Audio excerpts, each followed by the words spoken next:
रमज़ानुल मुबारक के इस बाबरकत महीने में पेशावरी किन किन मशरूबात से लुत्फ़अंदोज़ होते हैं, वो अफ्तारी में और अफ्तारी के बाद कौन कौन से मशरूबात पीना पसंद करते हैं, आइए दिखाते हैं आपको इस वीडियो रिपोर्ट में।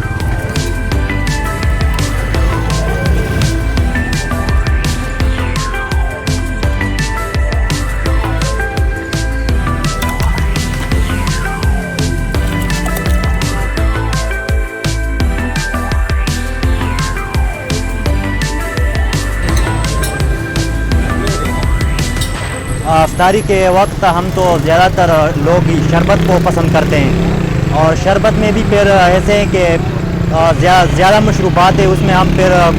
गुड़ को ज़्यादा रेफ़र करते हैं, क्योंकि गुड़ तो ऐसी चीज़ है कि हम खुद ही बनाते हैं।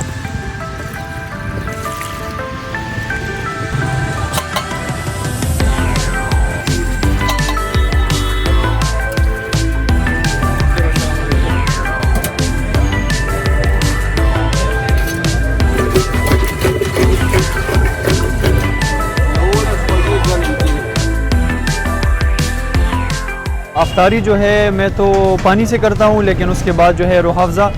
और इसके अलावा नींबू का शरबत जिसको लेमन हम वो इंग्लिश में कहते हैं, और इसके अलावा जो है लस्सी के लिए अभी हम सदर आए हुए हैं। और ओवरऑल पेशावर में जो है बहुत सारी क्वालिटीज़, मतलब बहुत सारी चीज़ें जो है वो लोग मशरूबात के तौर पे यूज़ करते हैं, जैसे कि